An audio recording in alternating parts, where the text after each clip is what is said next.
넘치는 그리스도의 사랑이 강물처럼 밀려와서 내 안에 부어지고 그것이 내 안에 쌓여져서 이제는 흘러 넘치기를 원합니다. 온 세상이 그리스도의 사랑을 알게 하여 주시옵소서. 예수님 이름으로 기도드리옵나이다. 아멘.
찬미가 특송을 많이 연습을 못했다고 걱정을 하는데 제가 그랬어요. 하나님께 찬양을 올려드릴 때에는 잘하나 못하냐가 아니고 내가 무엇을 하나님께 고백하고 어떻게 내 마음을 올려드리느냐, 그게 중요한 거다. 그래서 너를 통해서 그 다음에 찬양 부르실 분들이 부담이 없어질 거다. 그래서 다음 주에 누구든 자원하시면 찬양을 하실 수 있습니다. 사실 하나님께서 우리의 찬양을 들으실 때 음정이 정확한지 또는 박자가 정확한지 그걸 들으시는 게 아니잖아요. 우리의 입술로 무엇을 고백하는지를 기쁘게 들으시는 거거든요. 그래서 다음 주 금요일 날도 자원하시는 분이 찬양을 하셨으면 좋겠습니다. 자, 오늘 말씀은 시편 114편입니다.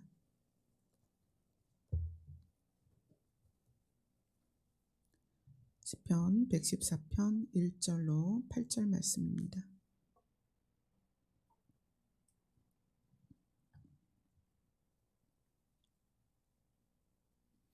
우리 다 같이 한 목소리로 읽겠습니다. 시작. 이스라엘이 애굽에서 나오며 야곱의 집안이 언어가 다른 민족에게서 나올 때에 유다는 여호와의 성소가 되고 이스라엘은 그의 영토가 되었도다. 바다가 보고 도망하며 요단은 물러갔으니 산들은 숫 양들 같이 뛰놀며 작은 산들은 어린 양들 같이 뛰었도다. 바다야 내가 도망함은 어찌함이며 요단아 내가 물러감은 어찌함이냐. 너희 산들아 숫 양들 같이 뛰놀며 작은 산들아 어린 양들 같이 뛰놀은 어찌함이냐. 땅이여 너는 주 앞 곧 야곱의 하나님 앞에서 떨지어다. 그가 반석을 쳐서 못물이 되게 하시며 차돌로 샘물이 되게 하셨도다. 아멘. 이 시편 114편은 하나님께서 우리의 인생과 우리의 삶에 어떻게 다가오셔서 우리를 인도하시는지, 우리를 어떻게 도우시는지 구체적인 예가 쭉 나와 있어요. 그래서 3절부터 8절까지 그 모습들을 보면 하나님은 바다도 강도 산도 하나님이 움직이셔서 우리를 숫 양들같이 또는 어린 양들같이 움직이시고 기적을 베푸셔서 결국은 하나님이 우리를 원하는 하나님의 뜻하는 장소까지 인도하시는 그 모든 과정을 구체적으로 3절에서 8절까지 우리한테 나누어주고 있어요. 근데 이 부분보다 오늘 진짜 중요한 부분은 114편 1절부터 2절까지예요. 사실 3절부터 8절까지는 하나님이 우리를 위하여 역사하시는 그런 부분들을 이제 구체적으로 이야기한 부분이지만 1절하고 2절이 오늘 우리가 이 시편 114편에서 얻어야 될 교훈이 다 들어있습니다. 1절을 다시 한번 읽습니다. 시작.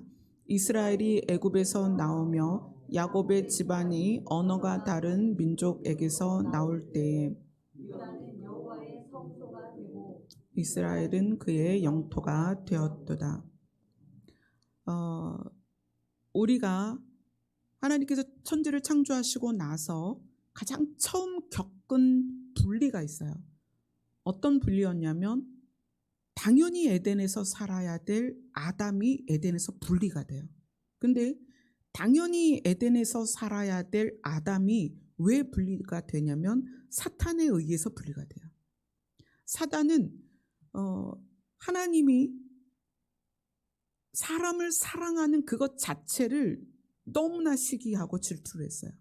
그래서 사단 자신이 하나님을 배반하고 하나님을 떠난 영적인 존재고 하나님을 떠난 천사였는데 그 사탄이 하나님이 사랑하는 사람을 볼 때 그리고 하나님의 사랑을 누리는 사람을 볼 때 그게 너무 시기가 나고 질투가 나고 화가 나는 거예요. 그래서 계획을 세워서 그것을 성공시켰죠. 어떻게 성공시켰어요?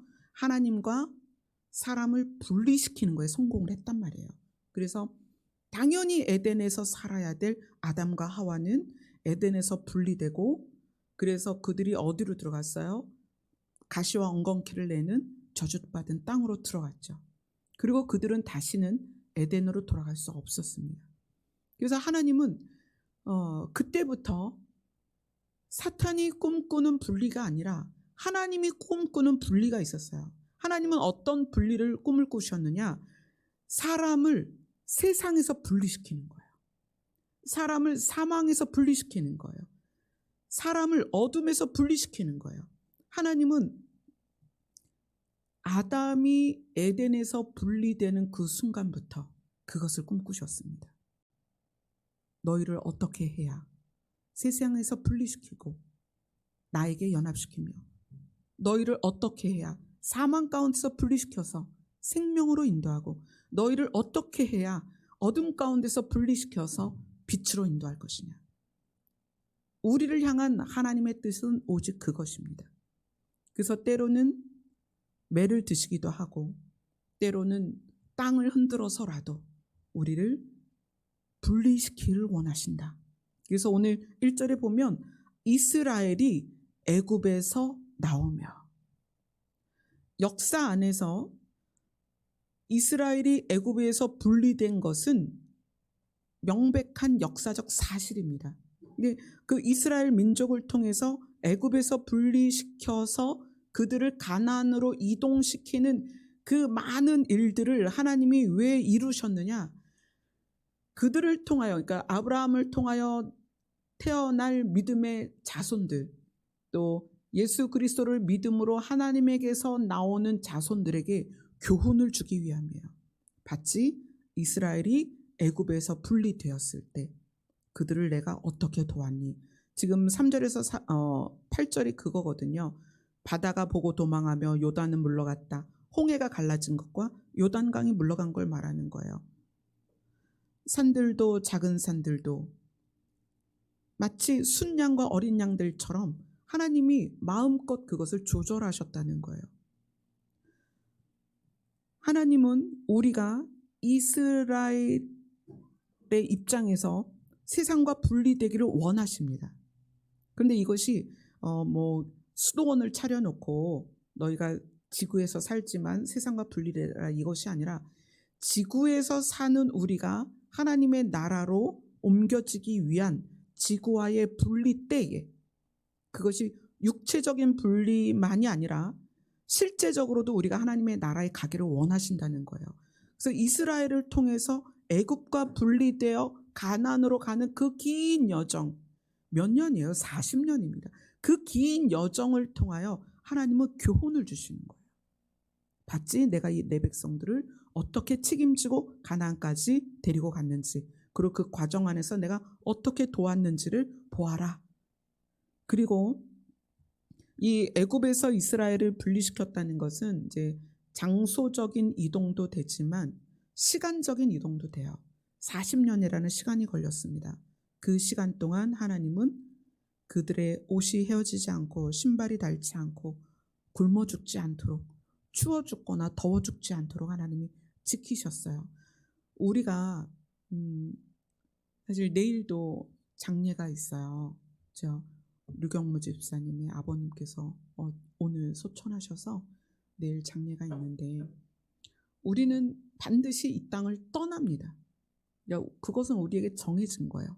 한 번 죽는 것이 정해졌다. 우리에겐 정해졌어요. 근데 그것이 그것으로 끝나는 것이 아니기 때문에 하나님은 이스라엘이라는 나라를 선택해서 그의 역사를 통해서 끊임없이 하나님의 나라로 인도하는, 그리고 그들이 하나님께로 관계가 회복되는 이 교훈을 계속 성경을 통해서 보여주십니다. 우리는 반드시 이 세상과 분리됩니다. 어느 날. 그런데 그 분리가 분리로 끝나는 것이 아니라 하나님과의 연합이 돼야 되는 거예요.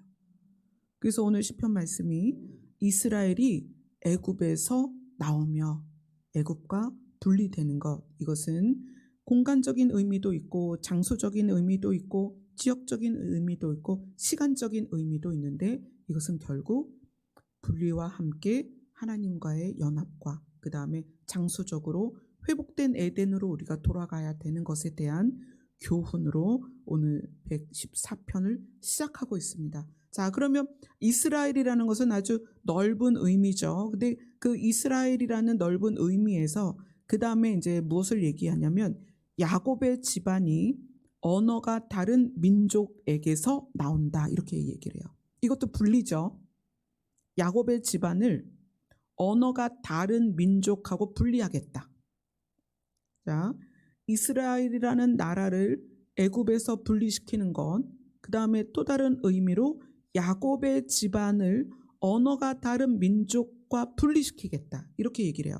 근데 다른 성경에서는 언어가 다른 민족을 뭐라고 표현했냐면 낯선 말을 하는 백성이다, 이렇게 표현을 하고 있어요. 그러니까 야곱의 집안 사람들이 생각할 때 낯선 말을 하는 백성들이라는 거예요. 이 낯선 말이라는 건 뭐냐면 야곱의 집안은 아브라함으로부터 시작돼서 하나님이 신이신 것과 하나님이 아브라함에게 약속하신 것을 이삭에게 야곱에게 어떻게 실현시키고 가는지를 명확하게 보고 있어요. 그래서 이 야곱의 집안은 하나님과 뗄래야 뗄 수가 없는 거예요. 그런데 낯선 말을 하는 백성이란 뭐냐면 하나님이 어디 있어? 우리의 신은 바알이야. 우리의 신은 아세라야. 이렇게 말하는 거예요. 그러면 야곱의 집안이 그들의 언어를 들을 때에는 전혀 자기들하고 다른 말을 하는 거예요. 너희의 신이 하나님이니 우리의 신은 바알과 아세라야. 또 그들이 따르는 다른 부어 만든 신과 깎아 만든 신, 이런 신들을 놓고 이것이 신이다. 근데 야곱의 집안에서 볼 때 이거는 말도 안 되는 거거든요. 하나님은 하나님을 신으로 고백하는 사람들과 신이 어디 있냐라고 말하는 사람들을 반드시 분리하십니다. 그 분리하는 때가 와요.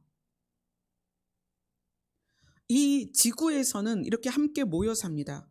가족의 구성으로서도 모여 살고, 또 지역적으로 대한민국 안에서도 하나님을 신이라 말하는 사람과 신이 어디 있냐라고 말하는 사람들, 또 하나님이 아닌 다른 것도 신이 될 수 있다 말하는 사람들이 대한민국이라는 울타리 안에서 같이 살고 있어요.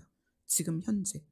그러나 하나님은 반드시 하나님을 신이라고 말하는 사람들과 신이 어딨냐라고 말하는 사람들을 분리하실 때가 옵니다.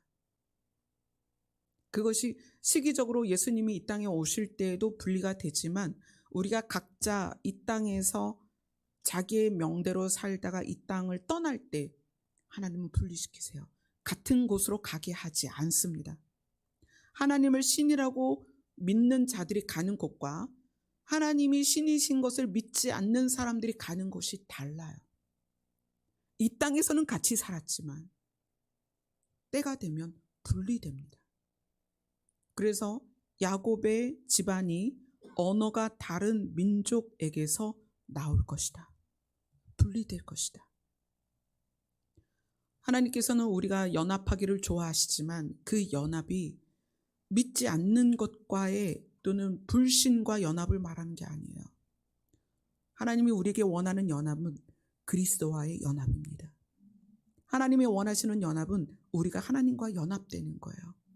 그리고 하나님과 연합된 개체들이 함께 연합하기를 원하시는 거예요. 그래서 하나님은 분리를 하기를 원하신다는 거예요. 구리교회에 있을 때 하나님께서 그런 말씀을 주셨어요. 예수님이 가까이 오시는 지금의 때에 하나님이 하시는 일 중에 하나가 분리다 그러셨어요. 내가 너희를 분리시킬 것이다. 형제가 형제와 분리될 것이고, 부모와 자녀가 분리될 것이고, 남편이 아내와 분리될 것이다. 이것은 가정을 파괴하겠다 이런 뜻이 아닙니다. 언어가 다르면 살 수가 없어요. 그것은 바벨탑 사건에서 봤죠. 그들이 한 언어를 썼기 때문에 바벨탑을 쌓아서 하나님을 대적했습니다. 그래서 하나님의 언어를 분리시켰어요. 그래서 그들이 흩어졌어요. 낯선 말을 하게 되면 마음이 하나가 되지 못합니다. 그런데 우리에게서 낯선 언어란, 우리에게서 낯선 말을 쓰는 백성이란 누구냐? 하나님을 알지 못하는 것과 하나님을 신으로 인정하지 않는 것과 예수 그리스도를 믿지 않는 거예요. 근데 이것이 지금 이 땅에서 편가르기를 해서 흰색, 검은색 이렇게 나누겠다는 게 아니에요. 결과적으로 우리는 우리와 다른 언어를 쓰는 사람들과는 반드시 분리가 됩니다. 그래서 우리가 복음을 전하는 것이 뭐죠? 우리와 다른 언어를 쓰는 사람들을 우리가 찾아가서 그들에게 복음을 전해서 우리와 같은 언어를 쓰기를 원하는 거죠. 그죠? 자, 신명기 30장을 봅니다.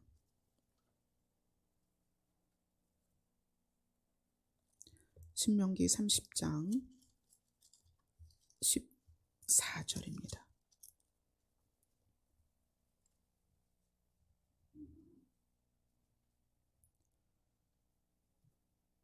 신명기 30장 14절 그리고 15절 같이 읽습니다. 시작.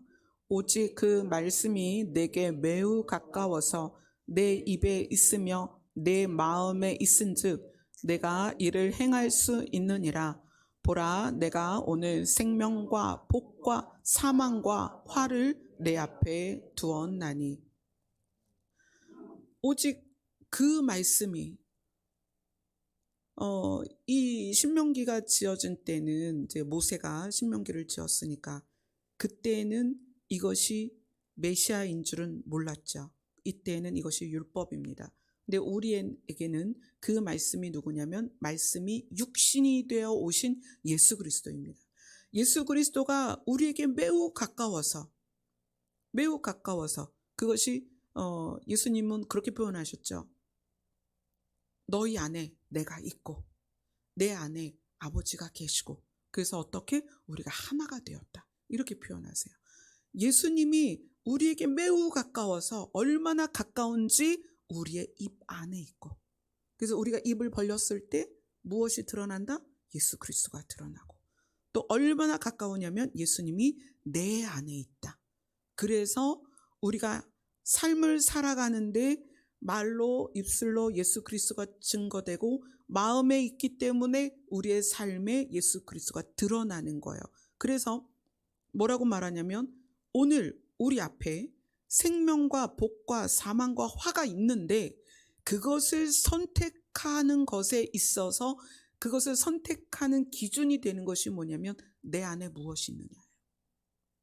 내 안에 예수 그리스도가 있을 때 생명과 복과 사망과 화가 우리 앞에 있는 상황에서 우리는 무엇을 선택할 수 있어요? 생명을 선택할 수 있는 거예요. 누가 내 안에 있어서? 예수님이 내 안에 계시기 때문에. 자, 로마서로 갑니다.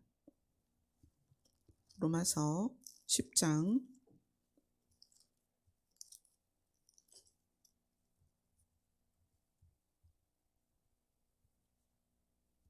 8절로 13절입니다. 같이 읽겠습니다. 로마서 10장 8절로 13절 같이 읽습니다. 시작. 그러면 무엇을 말하느냐?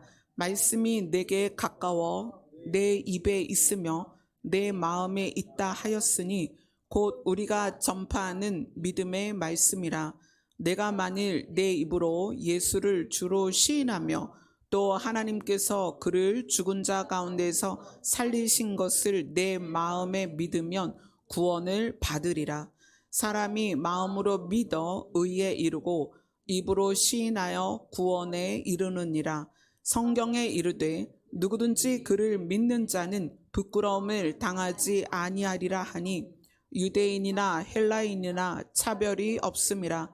한 분이신 주께서 모든 사람의 주가 되사 그를 부르는 모든 사람에게 부요하시도다. 누구든지 주의 이름을 부르는 자는 구원을 받으리라. 아멘. 예수 그리스도를 주로 시인하는 것이 우리 입술에 있고 하나님께서 그를 죽은 자 가운데서 살리신 것을 우리 마음에 믿으면 구원을 받는데 유대인이나 헬라인이나 차별이 없이 우리가 누구이든 상관없이 누구든지 주의 이름을 부르는 자는 구원을 받을 것이다. 아멘. 그런데 이것을 오늘 시편 말씀이 뭐라고 이야기하냐면 야곱의 집안이 언어가 다른 민족에게서 나올 것이다. 분리될 것이다. 예수 그리스도가 우리와 가까이 있어서 나와 가까이 있어서 여러분과 가까이 있어서 내 입에 그분이 계시고 마음에 그분이 계셔서 우리의 입술을 열을 때마다 주의 이름을 부르고 주의 이름을 부르는 자가 구원을 얻는다라는 것을 믿는 우리의 상태가 그렇지 않은 사람과 분리될 것이다. 하나님은 반드시 우리를 그렇게 분리를 시키신다는 거예요. 이것은 이제 언어가 다르다는 것은 정체성의 문제예요. 한국 사람과 이제 외국 사람의 그 다른 점, 그러면 이제 언어가 다른 걸로 극명하게 바뀌죠. 물론 우리가 제2 외국어, 제3 외국어 해서 다른 나라의 말을 배우기는 하지만 우리의 정체성은 한글을 사용하고 우리가 언어를 우리 한국어를 한다는 것이 우리가 한국 사람인 걸 드러내는 것처럼 야곱의 집안이라는 것은 하나님이 신이신 것을 고백하는 사람들이에요. 우리가 우리의 입술로 주의 이름을 부르고 예수님이 나의 죄 때문에 죽으셨다는 것을 그리고 하나님이 그분을 살리셔서 우리의 죄값이 치러지고 우리가 그분의 나라에 갈 수 있는 자격을 얻었다는 것에 대한 그 정체성이 확립된 사람과 그 정체성이 없는 사람은 반드시 분리가 될 것입니다. 아멘. 굉장히 중요한 내용이죠. 우리에게 하나님이 분리를 꿈꾸고 계십니다. 우리를 그들 사이에 두기를 원하지 않으십니다. 그래서 그 구원의 모습을 제가 그 환상 가운데 볼 때에는 너무나 그 시커먼 바다, 깊은 바다에 많은 사람들이 빠져 있는데 두꺼운 얼음으로 덮여 있는 거예요. 그래서 위에서 내려다보면 사람이 보이지만 그들에게 손을 뻗을 수 없는 게 얼음으로 갇혀 있어서 그 바닷속에 빠져서 눈을 뜨고 하늘을 바라보지만 얼음으로 꽉 차 있어서 나오지 못하는 그들을 하나님이 얼음을 깨트리셔서 한 사람 한 사람 건져내시는데 이것이 구원이다. 그렇게 말씀하셨어요. 그런데 그 빠져있는 사람들이 그렇게 구원을 받을 수 있는 한 가지 이유가 뭐냐면 언어라는 거야. 언어. 입술의 말. 무엇이죠? 주의 이름을 부르는 것이다. 누구의 이름을? 주의 이름을. 그런데 야곱의 집안이 언어가 다른 또 낯선 말을 하는 백성들과 분리시킨다는 것은 그들은 자기가 살기 위해서 다른 걸 부른다는 거예요. 명예라든지 물질이라든지 자기 자신이라든지 우리와 다른 거를 그 입술로 추구하고 있다는 거죠. 그렇기 때문에 반드시 하나님은 분리시키신다. 자, 2절에 보면 2절을 같이 읽습니다. 시편 114편 2절입니다. 시작. 유다는 여호와의 성소가 되고 이스라엘은 그의 영토가 되었도다. 이스라엘이 그의 영토가 되었다는 것은 하나님이 이스라엘에게 주신 그 약속이에요. 출애굽기 19장 3절로 6절입니다. 이스라엘이 시내 광야에 이르렀을 때 출애굽기 19장 3절로 6절입니다. 같이 읽습니다. 시작. 모세가 하나님 앞에 올라가니 여호와께서 산에서 그를 불러 말씀하시되 너는 이같이 야곱의 집에 말하고 이스라엘 자손들에게 말하라. 내가 애굽 사람에게 어떻게 행하였음과 내가 어떻게 독수리 날개로 너희를 업어 내게로 인도하였음을 너희가 보았느니라. 세계가 다 내게 속하였나니 너희가 내 말을 잘 듣고 내 언약을 지키면 너희는 모든 민족 중에서 내 소유가 되겠고 너희가 내게 대하여 제사장 나라가 되며 거룩한 백성이 되리라. 너는 이 말을 이스라엘 자손에게 전할지니라. 시내 광야에서 모세가 하나님 앞에 올라갑니다. 그리고 하나님께서 말씀하세요. 야곱의 집에 말해라. 야곱의 집에 말해라. 우리가 지금 같이 나눴죠. 야곱의 집안 사람들은 무엇을 말한다? 하나님이 신이신 것. 그분 외에는 다른 신이 없다는 것을 말하는 사람들입니다. 근데 그들이 그렇게 하나님이 신이신 것을 말하면서 그리고 하나님이 말씀하신 언약, 그러니까 이제 율법이죠. 그것을 지키면 하나님은 세계가 다 나에게 속하였지만 특별히 그 모든 민족 중에서 너희를 내 소유로 삼겠다. 그래서 제사장 나라가 되고 백성이 거룩한 백성이 될 것이다. 이렇게 표현을 하셨습니다. 그래서 이것을 나중에 베드로 전서에서 다시 그것을 인용을 하죠. 자, 베드로 전서로 갑니다. 베드로 전서 2장 9절입니다.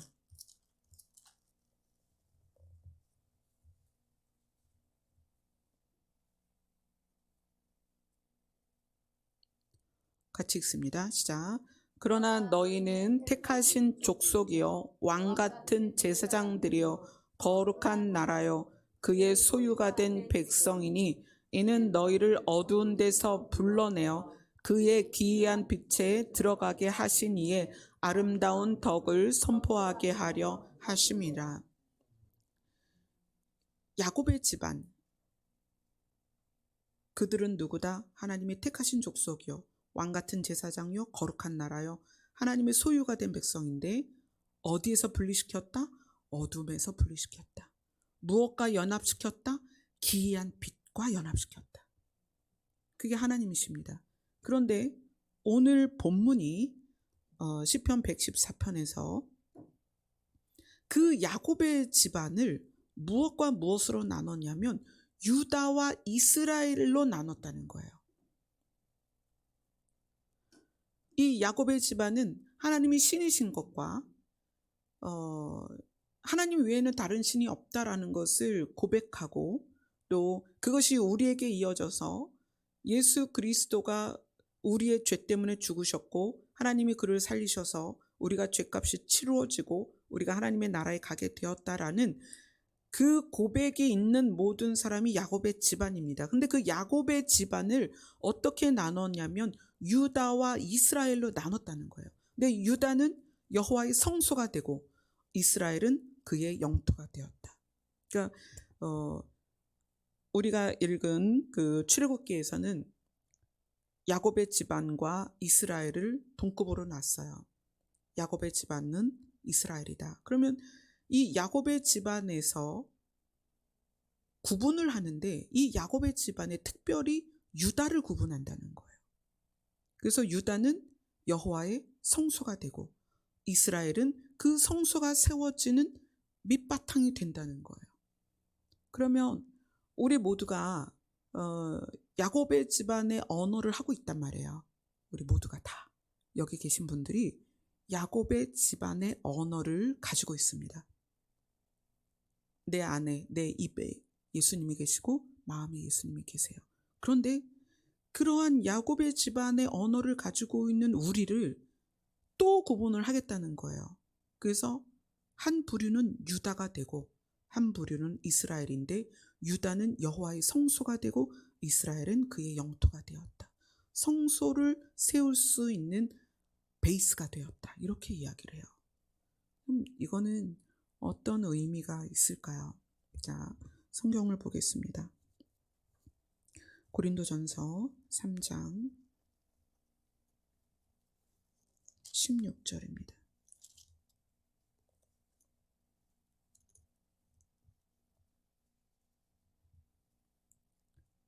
같이 읽습니다. 시작.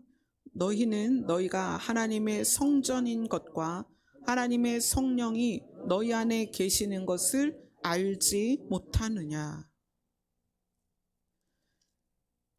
지금 이것을 말하는 바울이 너희는 이라고 말하는 것은 고린도 교회 성도들입니다.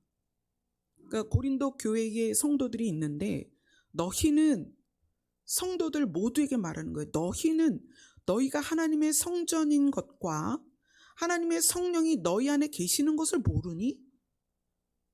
이렇게 알지 못하느냐라고 반문하는 이유는 하나님의 성령이 너희 안에 계심에도 불구하고 너희가 성전임에도 불구하고 그렇게 살지 못한다는 거거든요. 너희가 하나님의 성전이고 너희 안에 성령이 계신 것을 너희가 모르는 것처럼 살고 있구나. 이렇게 표현하는 거예요. 즉 우리가 모두 야곱의 집안이 가지고 있는 언어를 쓰고 있습니다. 하나님이 신이신 것을 알고 하나님이 신이신 것을 고백하고 하나님 외에는 다른 신이 없다라고 고백하고 있는데 바울이 우리를 보고 이야기하는 거예요. 너희는 그렇게 고백하면서 너희가 하나님의 성전인 것과 너희 안에 성령이 계신 것을 모르는 사람처럼 살고 있구나. 지금 그렇게 반문을 하고 있는 거예요. 그래서 야곱의 집안을 어떻게 구분하냐면 유다와 이스라엘로 나눴다는 거예요. 유다는 성소다. 성소는 하나님이 계시기로 작정된 곳입니다. 그래서 성소에 대한 내용을 보면 하나님이 그곳에 계셔서 나는 이곳에 들어왔다. 문을 닫아라. 이제 문을 열지 마라. 나는 여기에 들어왔다. 이런 표현을 해요. 성소는 하나님이 계신 곳입니다. 그런데 유다는 하나님의 성소다. 이렇게 표현을 해요. 왜 야곱에게는 12아들이 있었잖아요. 야곱의 집안, 그러면 야곱에게서 태어난 12아들을 포함하고 있고 12아들에 의해서 파생된 관계들, 그러니까 며느리들, 손주들 다 포함이 되어 있는 거예요. 근데 유독 야곱의 집안에서 누구만 분리시켰냐면 유다만 분리시켰다는 거예요. 그 분리 과정을 볼게요. 자, 창세기 49장입니다. 창세기 49장.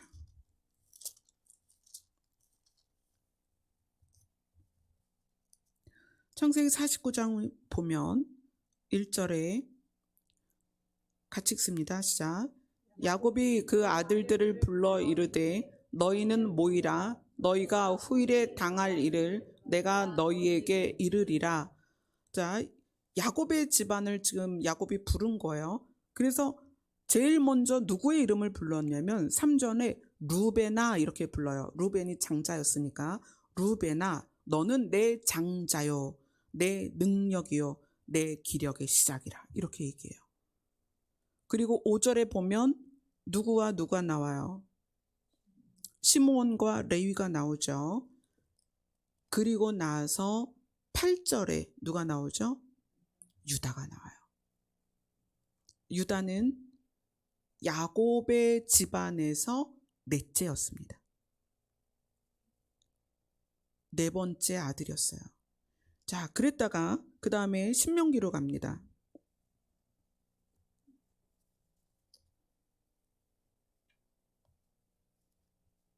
신명기 33장입니다.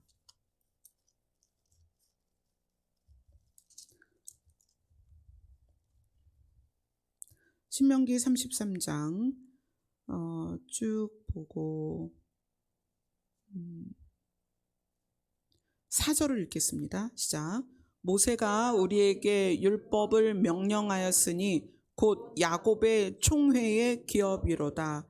자, 야곱 집안 모두에게 모세가 율법을 명령하였습니다.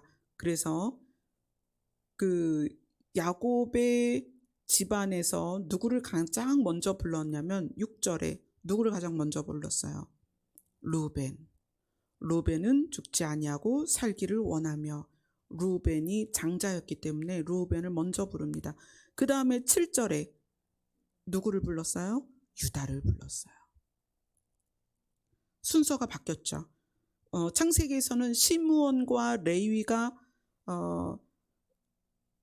루벤과 유다 사이에 있었어요. 근데 시므온과 레위가 빠지고 루벤 다음에 바로 유다가 나와요. 모세가 축복할 때 순서가 전혀 다른 순서로 그렇게 유다를 두 번째로 부르죠. 그리고 나서 유다가 어떻게 바뀌냐면 우리 계시록으로 갑니다. 계시록 7장입니다. 요한계시록 7장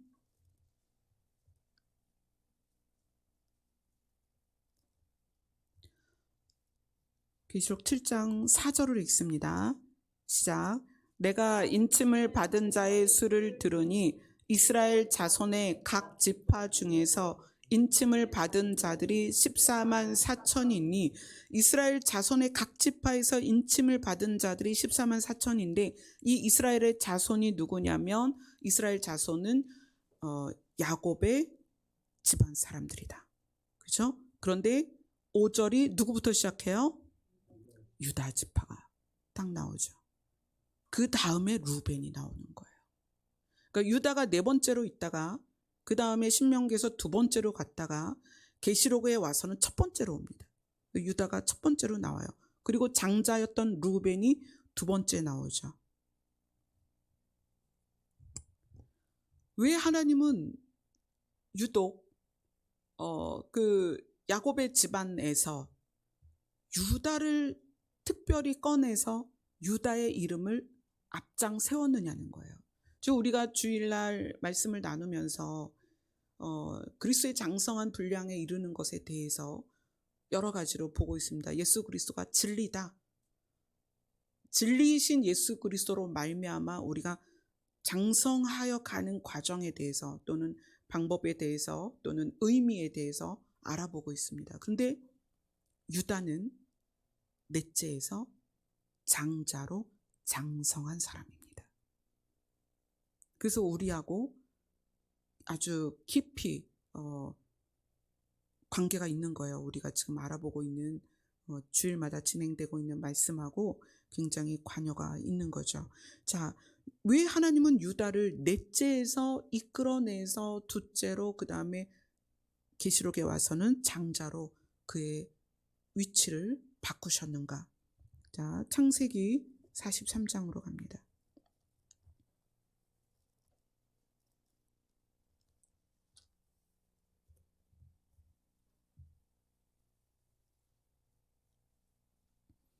창세기 43장 8절로 9절입니다. 창세기 43장 8절로 9절 같이 읽습니다. 시작. 유다가 그의 아버지 이스라엘에게 이르되 저 아이를 나와 함께 보내시면 우리가 곧 가리니 그러면 우리와 아버지와 우리 어린아이들이 다 살고 죽지 아니하리이다. 내가 그를 위하여 담보가 되오리니 아버지께서 내 손에서 그를 찾으소서. 내가 만일 그를 아버지께 데려다가 아버지 앞에 두지 아니하면 내가 영원히 죄를 지리이다. 유다가 여러 가지 이제 그 본이 되는 그런 모습들이 있었지만 그 중에서 유다가 결정적으로 장자가 될 수 있었던 것은 자기의 동생을 위하여, 막내를 위하여, 베냐민이라는 막내를 위하여 자기의 생명을 걸었다는 거예요. 내가 그를 위하여 담보가 되어리니. 만약 내가 막내를 아버지께 데려오지 못한다면 내가 영원히 죄값을 치르겠습니다. 내가 죄를 지리이다. 이렇게 말하는 거예요. 그 유다 안에 있었던 이 마음, 어찌하든 처음에 요셉을 살리고자 했던 마음이 있어서 요셉을 살렸습니다. 근데 이번에 누구를 살려야 돼요? 베냐민을 살려야 되는 거예요. 그래서 베냐민을 살리기 위해서 아버지에게 당당하게 이야기를 하는 거예요. 내가 그를 위하여 담보가 되오리니. 내가 만약 그를 아버지 앞에 데려다 주지 못할 경우에는 내가 영원히 죄값을 치르겠습니다. 생명으로 죄값을 치르겠습니다. 이것이 유다의 마음이었고 하나님은 그래서 그 유다를 장자 삼으신 거예요. 나중에 그 이스라엘이 애굽에서 나와서 가나안에 들어갈 때 여호수아와 갈렙이 그 역할을 감당하고 애굽에서 나온 첫 세대에서 유일하게 살아남은 게 그 여호수아와 갈렙이었죠. 근데 그 갈렙이 누구였냐면 유다 족속이었어요. 근데 그 여호수아와 갈렙에 대해서 하나님이 설명하신 것이 그들은 다른 사람들과는 마음이 달랐다. 마음이 다르면 언어가 다르죠. 그래서 다른 사람들은 다 불평하고 불만하고 하나님을 향하여 대적할 때 여호수아와 갈렙만 그렇지 않다. 하나님이 너희를 반드시 가나안에 들어가게 하실 것이다. 뭐가 달랐어요? 언어가 달랐다는 거예요. 그러니까 야곱 족속, 야곱의 집안이 하나님이 신이신 것을 믿고 하나님 외에 다른 신이 없다라는 그 언어, 같은 언어를 공유했지만 그들 가운데서 유다를 골라내신 것은 그 유다가 마음이 다른 사람들과 달랐다는 거예요. 그리고 그래서 그의 입술의 고백이 다르다는 거예요. 12형제가 있었는데 그 12형제 중에서 넷째였던 유다가 장자가 될 수 있었던 이유는 마음이 달랐고 그의 언어가 달랐다. 이것은 이제 우리가 이 시대를 살면서 주의 오심이 다가오는 이 시즌에 휴거되는 사람은 마치 베이스가 되는 이스라엘에서 성소가 되는 유다 같은 거예요. 특별한 거예요. 근데 그 특별함이 어떻게 우리에게 실현될 수 있는가? 그거는 우리 마음이 달라야 되는 거예요. 유다와 같이 장자에 이르는 장성한 마음의 분량이 있어야 돼요. 이스라엘 백성에 대해서 우리는 많이 그런 표현을 합니다. 이스라엘이 나그네였다.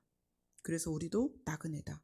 이스라엘이 가나안에 들어간 것처럼 우리도 가나안에 들어가야 된다. 이런 표현을 해요. 어제 신방 가서 이 부분을 나눴는데 하나님께 좀 더 새롭게 조명을 해주셨어요. 저는 나그네라는 것에 대한 조명이 목적지를 향하여 가는 존재. 그런데 그 가는 길이 힘들고 고단하고 외롭고 어려운 길이다. 거기까지였어요. 근데 어제 그 나그네에 대해서 새롭게 저에게 조명을 해주셔서 그 말씀을 나눴거든요. 창세기 47장입니다.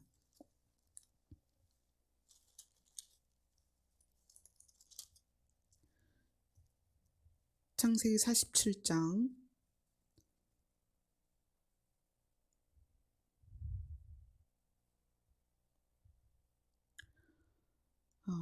어디서부터 볼까요?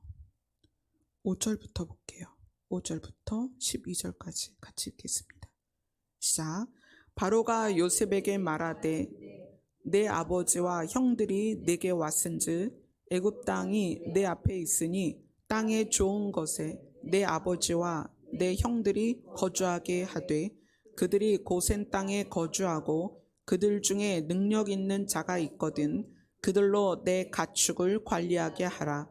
요셉이 자기 아버지 야곱을 인도하여 바로 앞에 서게 하니 야곱이 바로에게 축복하매 바로가 야곱에게 묻되 내 나이가 얼마냐? 야곱이 바로에게 아뢰되 내 나그네 길의 세월이 130년이니이다. 내 나이가 얼마 못 되니 우리 조상의 나그네 길의 연조에 미치지 못하나 험악한 세월을 보내었나이다 하고 야곱이 바로에게 축복하고 그 앞에서 나오니라. 요셉이 바로의 명령대로 그의 아버지와 그의 형들에게 거주할 곳을 주되 애굽의 좋은 땅 람셋을 그들에게 주어 소유로 삼게 하고 또 그의 아버지와 그의 형들과 그의 아버지의 온 집에 그 식구를 따라 먹을 것을 주어 봉양하게 하였더라. 야곱이 자기의 인생에 대해서 설명을 하는데 나는 130년을 살았다. 근데 이것이 나그네 길이어서 정말 험악한 세월을 보냈다. 우리 조상의 나그네 길에 비하면 짧지만 우리 조상들은 아주 더 많이 살았지만 하지만 그 130년이 나에게는 험악한 세월이었다.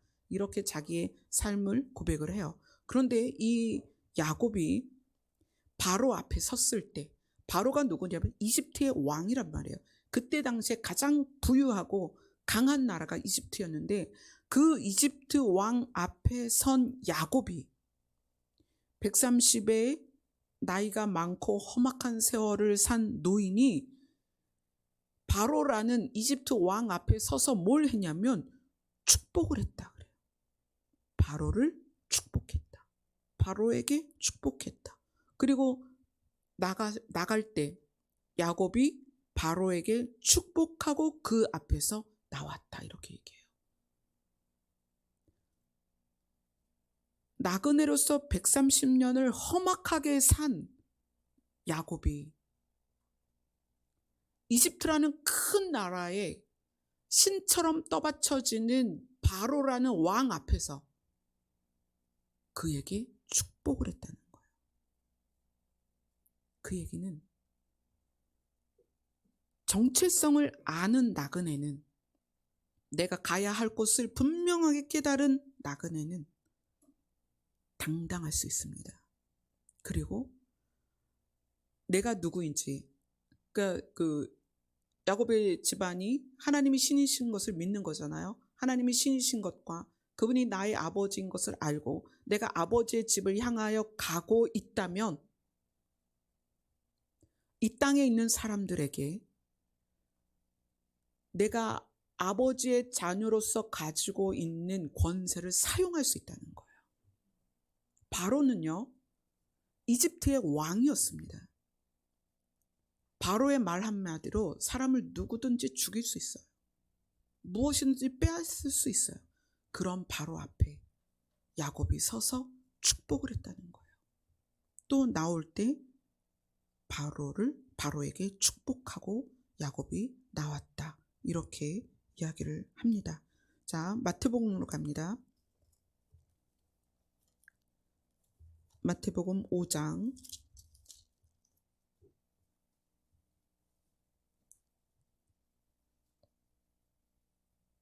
13절로 16절입니다.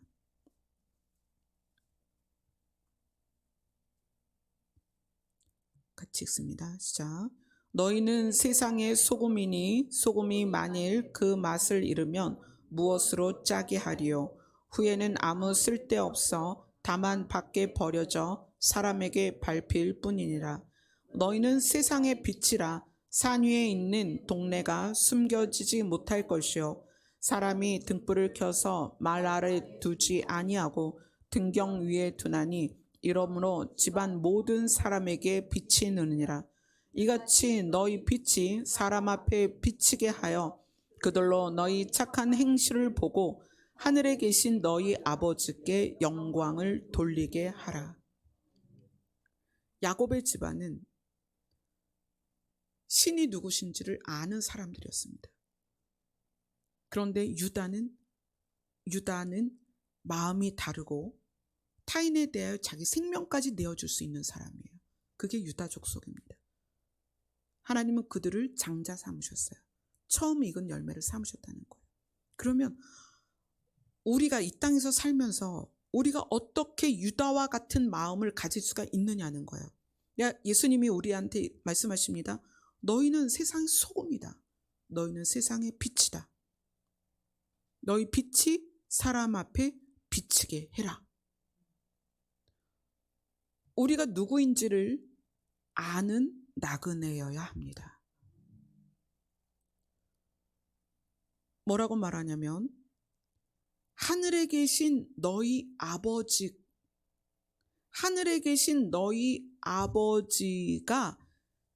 소개되어지게 해라. 사람들에게. 너희의 무엇을 보고? 행실을 보고. 근데 그 행실이 여기서는 착한 행실이다 이렇게 표현됐죠.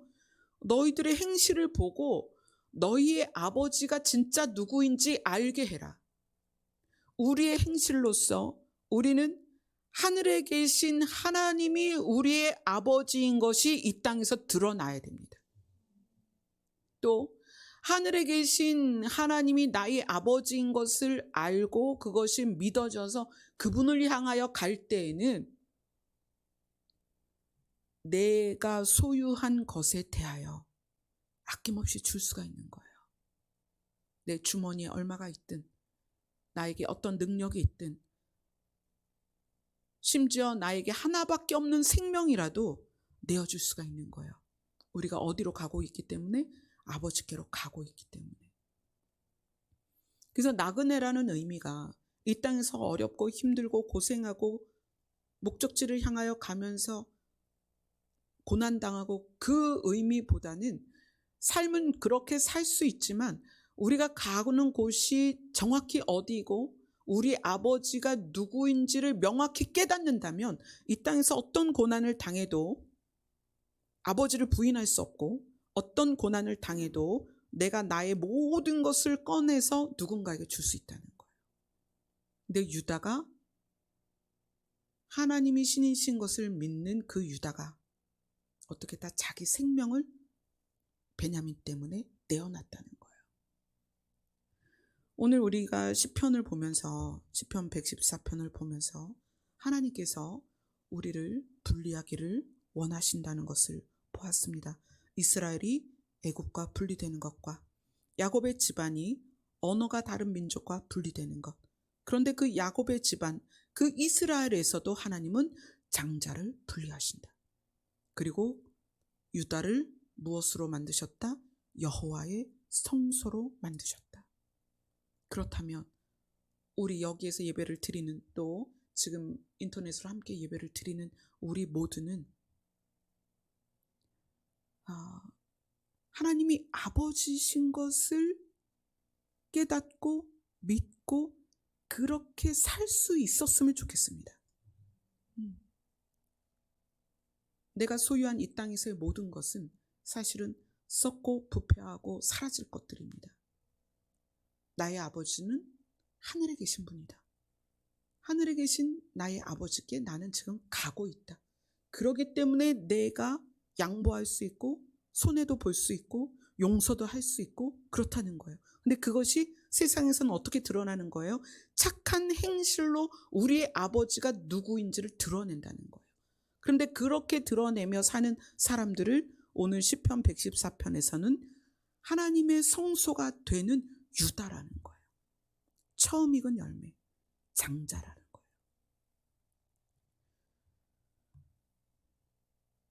이것이, 이 말씀이 각자에게 걸림이 될 수도 있고 단단한 음식이 될 수도 있어요.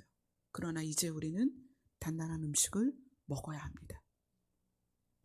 이제 우리에게는 요구가 되는 거예요. 하나님께서 너희가 이스라엘이어서 애굽에서 분리됐다면 이제는 너희가 유다와 같이 여호와의 성소가 되었으면 좋겠다.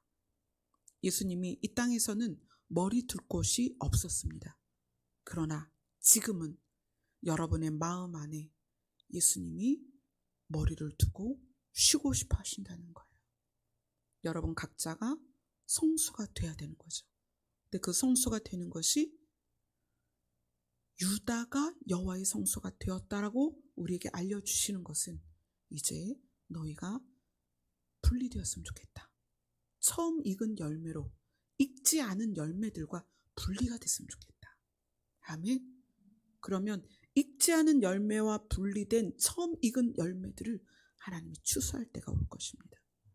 근데 사실 그것을 원해서라기보다는 이제 우리는 성장한 사람이 돼야 돼요.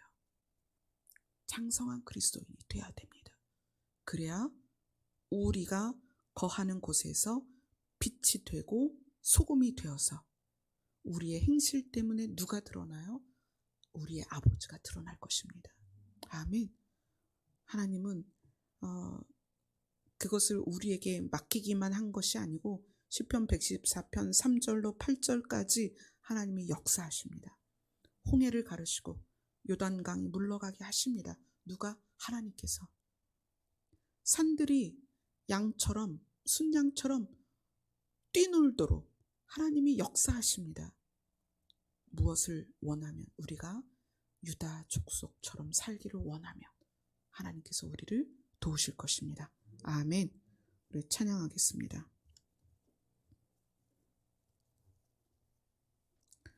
찬송가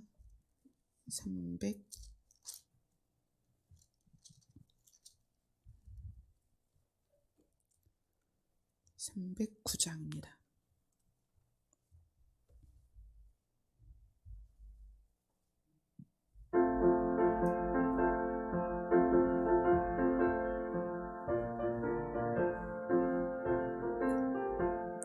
목마른 내 영혼 주가 이미 허락한 그 귀한 영생수 주여 갈망합니다. 그 약속 따라서 힘써 간구하오니 오 주여 내게도 어서 들어주소서. 예수의 사랑 예수의 사랑 바다 물결같이 내게 임하니 영광의 물결에 온전히 쌓여서 내 영혼의 기쁨 한량없도다. 주 내게 약속한 금비 내려주시려 은혜의 저구름 건너편에 떠올라 그 귀한 징조가 내게 밝히 보이니 나 힘을 다하여 주께 간구합니다. 예수의 사랑 예수의 사랑 바다 물결같이 내게 임하니 영광의 물결에 온전히 쌓여서 내 영혼의 기쁨 한량없도다. 은혜의 소낙비 지금 흡족히 내려 구원의 금강물 흘러차고 넘쳐서 내 추한 모든 죄 모두 씻어버리니 나 지금 은혜를 충만하게 받았네. 예수의 사랑 예수의 사랑 바다 물결같이 내게 임하니 영광의 물결에 온전히 쌓여서 내 영혼의 기쁨 한량없도다. 그 차고 넘치는 주의 은혜의 물결 힘차게 밀려와 내게 만족합니다. 오 할렐루야로 주를 찬송하오니 내 마음의 기쁨이 항상 충만함이라.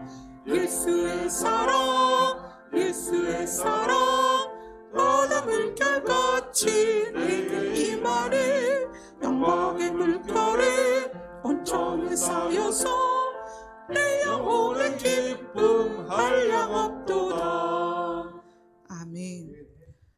내일은 오전에 일찍 장례식장을 가기 때문에 오늘 지금부터 이제 기도를 시작하시면 12시까지 쭉 기도를 하겠습니다. 그래서 그 안에 집에 가셔야 되는 분들은 집으로 가시면 돼요. 그리고 기도는 12시에 마치도록 하겠습니다. 다 같이 기도하겠습니다.